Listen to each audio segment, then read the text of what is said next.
అప్పుల బాధలు వెంటాడుతున్నాయా? అయితే 6JVR వారి జాతిరత్నాలు ధరించండి. నమస్తే, వెల్కమ్ టు మనం టీవీ. నాతో ఈరోజు తెలుగుదేశం పార్టీ జాతీయ నాయకులు, ఆ పార్టీ ఫైర్ బ్రాండ్ ఆర్యు రెడ్డి గారు ఉన్నారు. వారితో మాట్లాడదాం మనం. సార్ నమస్కారం. నమస్కారం. బాగుంటారా? బాగున్నాను సార్. సార్, సిబిఐ కోర్టు మొన్న ఆయన ఐరోపాకి వెళ్ళటానికి పర్మిషన్ తీసుకున్నప్పుడు ఒక కండిషన్ పెట్టింది. మీరు స్వదేశానికి వచ్చిన తర్వాత 14వ తారీఖు లోపు, నవంబర్ 14వ తారీఖు లోపు రండి, ఒకసారి కనిపించాలండి అని చెప్పారు. ఇప్పుడు రాష్ట్రం మొత్తం ఒక చర్చ జరుగుతుంది సార్. ఆయన యాక్చువల్గా బెయిల్ మీద ఉన్నాడు, కండిషన్స్ మీద ఉన్నారు. ఆయన ముఖ్యమంత్రిగా ఉన్నప్పుడు ప్రతి శుక్రవారం హాజరుని మినహాయింపు కోరారు. నేను ముఖ్యమంత్రిని కాబట్టి నాకు 1,00,000 పనులు ఉంటాయి కాబట్టి కోర్టు కూడా ఆ మినహాయింపు ఇచ్చింది. ఇప్పుడు ఒక ఎమ్మెల్యే మాత్రమే, ప్రతిపక్ష హోదా కూడా లేదు, ప్రతిపక్ష నాయకుడు కూడా కాదు. సో ఇప్పుడు మినహాయింపు ఇక ఇవ్వదు, ప్రతి శుక్రవారం ఆయన హాజరు కావాల్సిందే. ఇక భవిష్యత్తులో ఆయన బెయిల్ కూడా రద్దు కాబోతుందేమో. ఎందుకంటే సిబిఐ గతంలో ఎప్పుడు చెప్పలే ఇట్లా మీరు రావాల్సిందే 14వ తారీఖు లోపు ఒకసారి కోర్టుకు అని చెప్పేసి అనలా. ఈ చర్చ జరుగుతుంది సార్. అంటే ఎట్లా ఉండిపోతుంది ఆయన భవిష్యత్తు? జగన్మోహన్ రెడ్డి అవకాశవాది. తన యొక్క అధికారం పీఠం కోసం సొంత మనుషుల్ని కానివ్వండి, సొంత వ్యక్తుల్ని ఏ విధంగా పణం పెట్టాడు అనేది మనం గతంలో కూడా చూసాం. అది ఇప్పుడు మనం ప్రశ్నించాల్సిన అవసరం లేదు. గతంలో సొంత మనుషుల్ని ఏ విధంగా ప్రాణాలను కూడా పణాలు పెట్టేసి తన అధికారం కోసం ఎంత మందిని ఎన్ని విధాలుగా హత్యలు చేపించినాడు, ఎన్ని విధాలుగా చేస్తున్నాడు అనేది మనం కళ్ళ ముందు చూడడం జరిగింది. ఇప్పుడు సిబిఐ వారి యొక్క కేసులో చూసుకుంటే గనక తన తండ్రి అధికారాన్ని అడ్డు పెట్టుకొని అక్రమ ఆర్జనగా, అక్రమ సంపాదనగా, అంటే అద్దదారిని సంపాదించిన తప్పులు కానివ్వండి, కర్మ ఎవరిని వదలదన్నట్టుగానే ఇతను 33 కేసుల్లో A1 ముద్దాయిగా ఉన్నాడు. ఆ ముద్దాయిగా ఉండి షరతులతో కూడిన బెయిల్తో తను బయటకు రావడం జరిగింది. బెయిల్తో బయటకు వచ్చిన తర్వాత న్యాయస్థానానికి ఏం చెప్పాడండి? నేను ఒక న్యాయానికి బద్ధంగా ఉండి, చట్టాన్ని గౌరవించి, రాజ్యాంగాన్ని గౌరవించి, న్యాయస్థానాలను గౌరవించి, న్యాయమూర్తులు ఏ విధంగా చెప్తారో, న్యాయాధికారులు ఏం చెప్తారో దానికి అన్ని విధాలుగా నేను ఒప్పుకున్నాననే ఉద్దేశంతోనే నేను బెయిల్ తీసుకుంటున్నాను. మీరు ప్రతి శుక్రవారం ఈ జైలు పక్షి, బెయిలు పక్షి అని మేము అంటా ఉన్నాం జగన్మోహన్ రెడ్డి. ఖైదీ నంబర్ 6093. ఈ ఖైదీ నెంబర్ 6093 షరతులతో కూడిన బెయిల్తో ఆ రోజు బెయిల్ తీసుకున్న తర్వాత ఈ రోజుకైనా సరే కోర్టుకి వెళ్ళడం జరిగిందా? అంటే న్యాయస్థానం యొక్క నియమావళిని ఎలా అతిక్రమించాడో మనం కూడా జరగడం జరిగింది.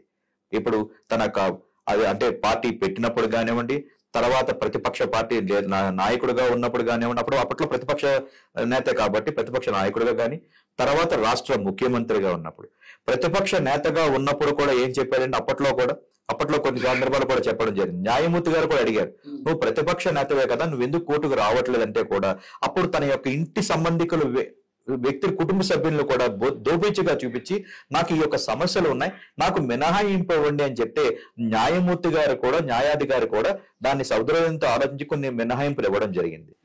దురదృష్టవశాత్తు జగన్మోహన్ రెడ్డి అదృష్టవశాత్తు, ఆంధ్ర రాష్ట్ర దురదృష్టవశాత్తు అతను రాష్ట్ర ముఖ్యమంత్రిగా అయ్యి అధికారాన్ని చెలాయించిన తర్వాత దాన్ని సాకుగా చూపించుకొని ఇప్పుడు నేను ఈ రాష్ట్ర ముఖ్యమంత్రిని, నాకు అనేకమైన పనులు ఉంటాయి కాబట్టి నేను కోర్టుకి అనేది ప్రతి శుక్రవారం రాలేను, నాకు దానికి మినహాయింపు ఇవ్వండి అవును అని చెప్పి ప్రతి శుక్రవారం తనకు సంబంధించిన న్యాయవాదుల చేత పిటిషన్లు వేయించుకొని ఈ 5 సంవత్సరాలు కోర్టుని ఒక మభ్య పెట్టి ఏ శుక్రవారం తను వెళ్లకుండా తన రాజభోగాలు ఉపయోగించుకున్నాడు. ఎప్పుడు అయితే దేశం విడిచి వెళ్లాలంటే మళ్ళీ న్యాయస్థానాన్ని మళ్ళీ పెట్టుకోవాలి. ఎందుకంటే ఇతన పాస్పోర్ట్ అనేది న్యాయస్థానంలో సబ్మిట్ చేయాల్సిన అవసరం ఉంది.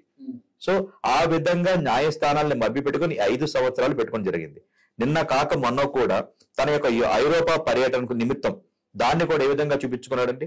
నా యొక్క కుమార్తెలు అక్కడ ఉన్నారు, అక్కడ చదువుకుంటారు, ఆల్రెడీ చదువు కూడా అయిపోయింది, వారు వేరే వేరే కంపెనీల్లో కూడా ఏదో హోదాల్లో పనిచేస్తున్నారని ఇతరత్ర సమాచారం మాకు వచ్చింది. ఏదో దాన్ని కూడా దోచిగా చూపించుకొని నా కూతుర్లు అక్కడ ఉంటున్నారు, నేను వాళ్ళని చూడడానికి వెళ్ళాలని చెప్పి కోర్టు వారిని విన్నవించుకుంటే కోర్టు వారు కూడా మానవ దృక్పథంతో అతను ఉపయోగించుకొని, సరే నువ్వు వెళ్తున్నావు కదా, వెళ్ళేటప్పుడు నువ్వు ఏ హోటల్లో ఉంటావు, ఎన్ని రోజులు ఉంటావు, ఏ నెంబర్లో ఉంటావు, నీ ఈమెయిల్ ఐడి ఏంటి, నువ్వు ఏ ప్రాంతాలను సందర్శిస్తావు, అవన్నీ కూడా సిబిఐ వారికి న్యాయస్థానానికి సమర్పించిన తర్వాతనే నువ్వు వెళ్ళాలి అని చెప్పంటే ఇతను ఫ్లైట్ ఎక్కక ముందనే మొత్తం అన్ని విధాలుగా ఫేక్ మనిషి, ఫేక్ పనులు ఈ న్యాయస్థానాన్ని తప్పుదోవ పట్టించాడా లేదా జగన్మోహన్ రెడ్డి?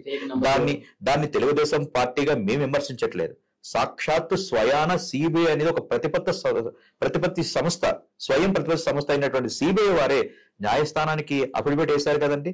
జగన్మోహన్ రెడ్డి అనే వ్యక్తి ఒక నిందితుడు తను న్యాయస్థానం చెప్పినట్టుగా చేయలేదు. తను ఏదైతే ఒక నెంబర్ కానివ్వండి, మీ కోర్టు వారు ఏమైతే అడిగినారో టెలిఫోన్ నెంబర్ కానివ్వండి, ఈమెయిల్ ఐడి కానివ్వండి, అట్లాగే తను ఎక్కడైతే నివసిస్తున్నాడో ఆ యొక్క ఏ కంట్రీకి వెళ్తున్నాడో ఆ యొక్క దేశంలో ఎక్కడ నివసిస్తున్నాడో అవన్నీ కూడా ఫేక్ గా సమర్థించినారు. న్యాయస్థానం దీని మీద తగు చర్యలు తీసుకోవాలని చెప్పి న్యాయస్థానానికి 5.5 సంవత్సరాల తర్వాత మళ్ళీ ఇప్పుడు కోర్టుకు వస్తున్నాడు జగన్మోహన్ రెడ్డి. అసలు బెయిల్ మీద అయినా 11 ఏళ్లకు పైగా ఉన్నాడు సార్. అంటే దేశంలో ఏ రాజకీయ నాయకుడికి లేనటువంటి సౌలభ్యాలు, సౌకర్యాలు, మినహాయింపులు ఈయనకి మాత్రమే లభించిన పరిస్థితుంది. ఎందుకు ఈయన ఎంత ప్రత్యేక? జగన్మోహన్ రెడ్డి అక్రమార్జంగా సంపాదించుకున్న డబ్బులన్నీ కూడా దీనికి ఖర్చు పెడుతున్నారని అర్థం చేసుకోవాలి. సామాన్యులు ఇలాగే మాట్లాడుకుంటా ఉన్నారు. డబ్బున్నవాడికి ఒక న్యాయం, డబ్బులు ఉన్నవాడికి ఒక న్యాయం అనేది ఈ రోజు సామాన్యులు నడుస్తుంది, ప్రజల్లో ఇది నడుస్తా ఉంది. ఈ రోజు జగన్మోహన్ రెడ్డికి ఇన్ని వేల కోట్ల రూపాయల ఆస్తులు ఎక్కడి నుంచి వచ్చినాయి అంటే మీ ఉద్దేశం అంటే గత 5 సంవత్సరాల్లో కూడా నేను దాన్ని కూడా మాట్లాడతాను ఒకసారి. ఇప్పుడు గత 5 సంవత్సరాలలో ఇతను ఒక బెయిల్ మీద ఉండే అంటే న్యాయస్థానం షరతులతో కూడిన బెయిల్ మీద ఉండే ఒక నిందితుడే కాదని జగన్మోహన్ రెడ్డి. గత 5 సంవత్సరాలలో ఇతనికి వ్యతిరేకంగా ఏ వ్యక్తి మాట్లాడినా సరే, అది జర్నలిజం అవనివ్వండి, పొలిటికల్ అవనివ్వండి, సాక్షాత్ న్యాయమూర్తుల మీద కూడా ఇతను దోషణ చేసిన పర్వాలు ఉన్నాయా లేదా అది మీరు చెప్పగలగాలి. సాక్షాత్ అంటే జిల్లా జడ్జిల దగ్గర నుంచి, హైకోర్టు జస్టిస్ దగ్గర నుంచి, సుప్రీంకోర్టు జస్టిస్ వరకు కూడా ఇతను దోషణలు చేసినాడా లేదా, ఇతను ప్రభుత్వం కోసం వ్యతిరేకంగా మాట్లాడినా లేదా ఇతను ప్రభుత్వం కోసం కానీ ఇతను మనుషుల కోసం వ్యతిరేకంగా తీర్పులు ఇచ్చినా కూడా న్యాయమూర్తులు కూడా బ్లాక్మెయిల్ చేసిన వ్యక్తి జగన్మోహన్ రెడ్డి.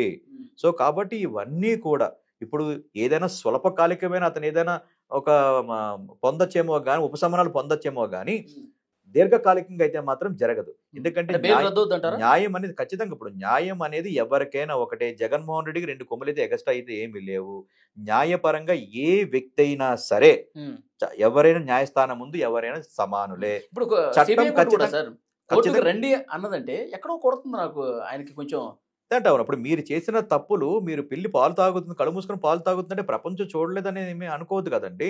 కాబట్టి జగన్మోహన్ రెడ్డి చేసిన తప్పులు ఖచ్చితంగా న్యాయస్థానం అనే దేవస్థానంలో శిక్ష పడే అవకాశం ఖచ్చితంగా ఉంది.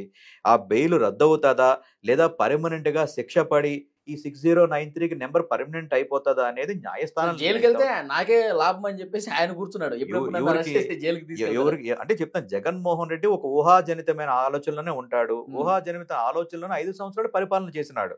ఇప్పుడు మీరు కూడా గమనించారు, గతంలో కొన్ని జగన్మోహన్ రెడ్డి మన ప్రెస్ మీట్లు చూస్తే చాలా ఫన్నీగా అనిపిస్తా ఉంటాయి. నిన్న కాక మొన్న ఒక చిన్న కామెడీ చేసినాడు ఈ కమీడియన్. ఏంటంటే ఏఐకి కొంచెం మైండ్ కనుక ఉపయోగిస్తే అది ఏఐ అయిపోతుంది అన్నాడంట. అంటే ఏఐకి మైండ్ ఉపయోగించడం ఏందో ఆ ఫార్ములా ఏంటో మనకు తెలియదు. అంతకుముందు ఈ యొక్క పెద్ద సైంటిస్ట్ వాడు కనిపించినాడు. ప్రపంచం అంతా కరోనాకి భయపడిపోతుంటే మన సైంటిస్ట్ ఏం చెప్పినాడండి, కరోనా వస్తే ఏం అవుతూ ఒక పారాసిటమాల్ టాబ్లెట్ లోపల వేసుకొని నీ చుట్టూ బ్లీచింగ్ కలుపుకోమని చెప్పి ఒక ఫార్ములా కనిపెట్టిన సైంటిస్ట్ మన జగన్మోహన్ రెడ్డి.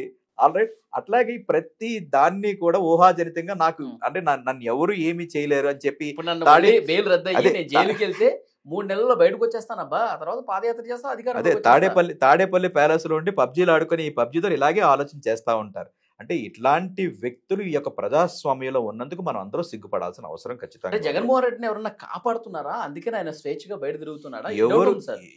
ఎవరు కాపాడతారా అనేది న్యాయస్థానం ముందు కనబడతా ఉంటది. ఈ రోజు మనం అనుమానం ఉందా? తెలుగుదేశం ప్రజల్లో అనుమానం ఉంటదండి. ఇప్పుడు ఒక ఆర్యోరెడ్డి దగ్గర గానీ లేకపోతే మీ దగ్గర గానీ అనుమానాలు ఉంటే ఆ అనుమానాలకి ఇక్కడ ప్రశ్న లేదు. జగన్మోహన్ రెడ్డి అనే వేరే సామాన్యుడు ఎవరైనా సరే ఈ రోజులు బయట అదే చెప్తా ఉన్నా కదా. ఇప్పుడు ఇది ఎవరి దగ్గర డిస్కషన్ చేయగలగాలి, అది ఆలోచన చేయాలి. ఈ డిస్కషన్ మీకు కూడా బాధ్యత ఉంది. ఒక జర్నలిజంగా, ఒక మీడియాగా మీకు కూడా బాధ్యత ఉంది. ఈ రోజు సామాన్యుల్లో ఈ యొక్క చర్చ నడుగుతుంది. అంటే సామాన్యుడికి ఒక విధమైన న్యాయమా, ఇంత దారుణమైన అంటే దందాలు చేసి ఇంత దారుణమైన దుర్మార్గాలు చేసి ఒక ఆర్థిక తీవ్రవాదిగా ఎదిగిన జగన్మోహన్ రెడ్డికి ఒక న్యాయమా అని ఈ రోజు అంటే ఇప్పుడు కోర్టు కూడా పిలిచింది కాబట్టి ఏదో మతలబు ఉంది సార్. ఖచ్చితంగా ఇప్పుడు ఉంటుంది కదండి, అది లేకుండా అయితే ఉండదు. న్యాయస్థానం ముందు ఎవరైనా సరే సమానులే. జడ్జి గారి ముందు దగ్గరకు వచ్చి ఖచ్చితంగా చెప్పాల్సిందే ఉంది. నువ్వు షరతులు గనక దాన్ని అంటే మితిమీరి ఉల్లంఘిస్తే నీకు దానికి తగ్గట్టుగానే శిక్ష అనేది ఉంటుంది. తెలుగుదేశం పార్టీ దాన్ని ప్రజా పోరాటంలో కానీ న్యాయ పోరాటం కూడా తెలుగుదేశం పార్టీ చేస్తూ ఉంది. దాని తగ్గట్టుగానే మేము పనిచేస్తా ఉన్నాం. జగన్మోహన్ రెడ్డికి అసలు ఈ బెయిల్ ఇన్ని సంవత్సరాలు దేనికని చెప్పి మేము కూడా అఫిడవిట్లు వేయడం జరుగుతూ ఉంది. కాబట్టి ప్రజల తరపున తెలుగుదేశం పార్టీ పోరాటం చేస్తూ ఉంది. ఎందుకంటే ఇలాంటి సంఘ విద్రోహులు రాష్ట్రంలో కానీ సంఘంలో ఉండడానికి అర్హులైతే కాదు. జగన్మోహన్ రెడ్డి కానివ్వండి, జగన్మోహన్ రెడ్డి పార్టీ అనేది ఒక ఫేక్ పార్టీ, ఒక అవినీతి పార్టీ. మీరు ఇందాక కూడా అన్నారు, ఒక సాక్షి పేపర్లో ఇష్టాసారంగా వాళ్ళు రాసుకుంటున్నారని. అసలు సాక్షి పేపర్ అనేది టిష్యూ పేపర్కి ఎక్కువ, బాత్రూమ్ పేపర్కి తక్కువ. అలాంటి పేపర్లో నువ్వు ఇష్టాసారంగా హుదూ తుఫాన్ల కోసం కానివ్వండి, ప్రభుత్వ పరంగా ప్రభుత్వాన్ని విమర్శించి అంటే లేనిది ఉన్నట్టుగా రాసుకొని మాట్లాడుతూ ఉంటావు. నీ జీవితం కూడా అంతే, లేనిది ఉన్నట్టుగా నువ్వు బతుకుతా ఉన్నావు. ఈరోజు నాకొక న్యాయము, నేను ఏం చేసినా చెల్లుబాటు దాదు అనుకుంటే కనుక ఇక్కడ గౌరవ దాదాసాహెబ్ అంబేద్కర్ రచించిన రాజ్యాంగం ప్రకారం న్యాయస్థానాలు పనిచేస్తాయి.